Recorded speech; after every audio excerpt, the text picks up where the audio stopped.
Hello, welcome everyone. My name's Tim Herron, and this is Webisode number 8 of Entrepreneur Bootcamp. A little bit of a recap. My name's Tim Herron. My email address is timherron69@gmail.com. My YouTube channel is Tim Herron Youngevity, YOUNGEVITY. Go there, join, like, share, comment, all that kind of good stuff.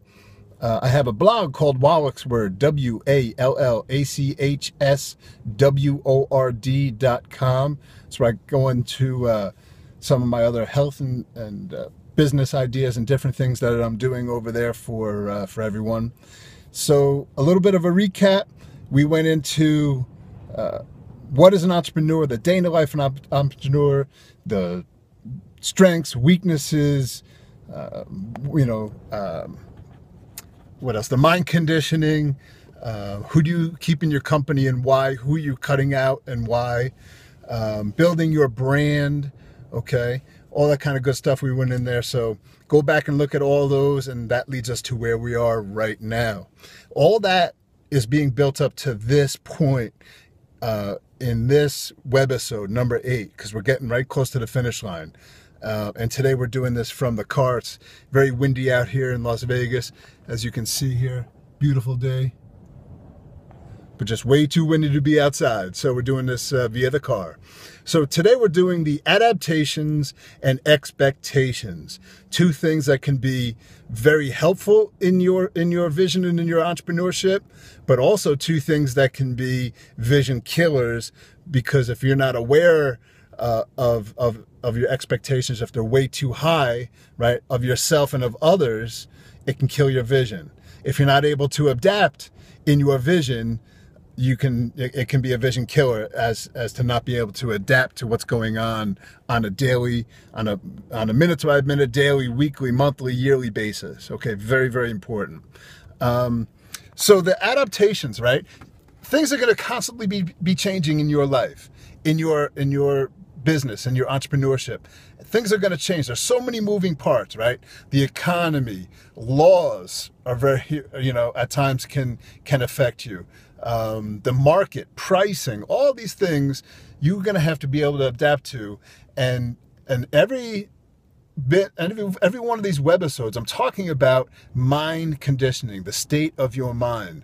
Because if your mind isn't sound, if you're completely filled with clutter, nothing else can come in. You can just have little bits, and then it's just falling right out. Think of up here, like you're filling up with water here, and all the negativity, all these different things. And so when goodness tries to come in, it overflows, and you're not able to accept it. Okay, so very important to have your mind conditioned well on all levels. So you're able to adapt. You're able to think those 10 moves ahead that's necessary to what's going on. Okay, so in that regard, you have to be able to adapt to what's going on. You have to think of all the things, preparing for the worst and expecting the best, and expecting the worst and preparing for the best. Okay, that's very important. Very, very, very important. Just because you're preparing for the worst doesn't mean you have a negative mindset. It means that you're intelligent.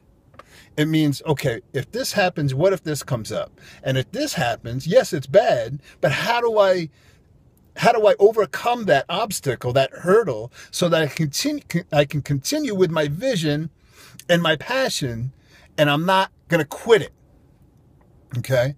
Because all these different things are going to come up. Nothing in your life is going to go smooth in your vision and your passion. Absolutely nothing is going to go smooth. It's how you adapt, how you overcome, how you plan for that, and say, hey, great. If it doesn't happen, fantastic. But if it does, I know what to do. I have a plan B, C, D, and E. What if that happens? Because chances are, a lot of those things will happen. And how you act and react to that is important. Don't get stuck on it. Fix it. So many people in their entrepreneurship, they get stuck on the things that are going wrong, and they're not able to fix them. Say, okay, this came up. Wow, it's tragic. Yeah, I expected that because it was a possibility. And now I know what to do because I've already planned 2, 3, 4 different avenues on how to get out of that. I'm adapting.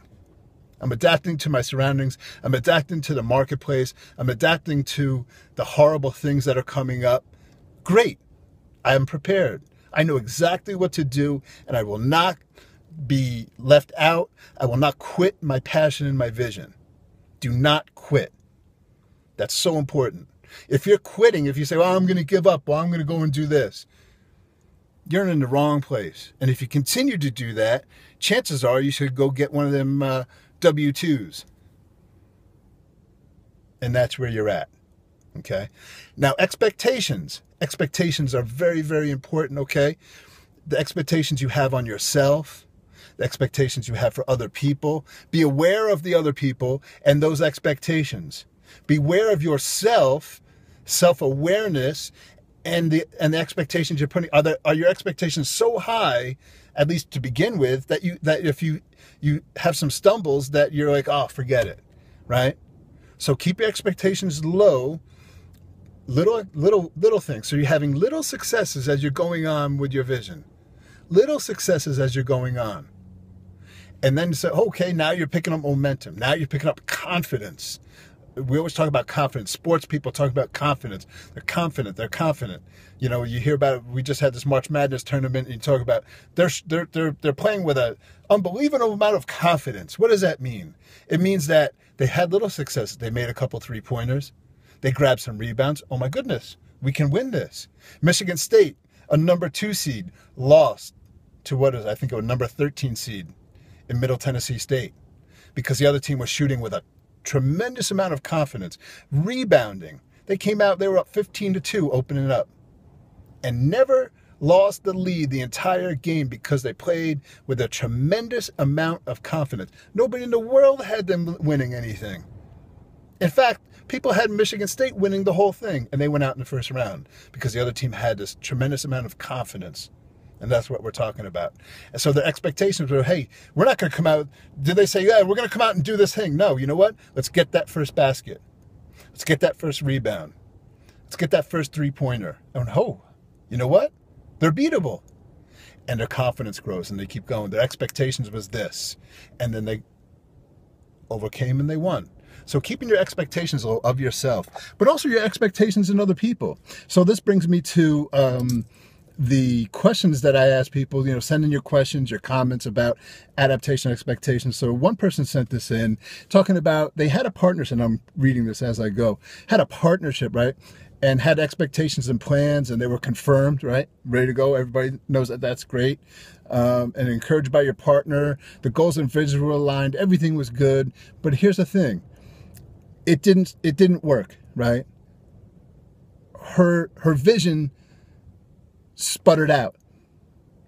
She relied too much on the other person. Her expectations were so high, saying, you know what, instead of saying, you know what, I expect this person to fail. Okay, if this person doesn't do this, what happens? What's my backup plan? And I don't know the exact details, right?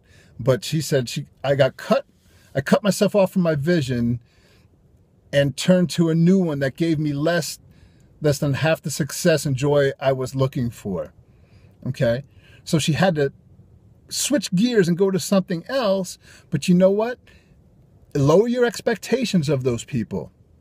Lower your expectations of what that person's supposed to be doing or going to be doing, and saying, okay, if this person doesn't follow through on this, what's going to happen? Right? Because by any means necessary, I am not going to get derailed by my vision. Right?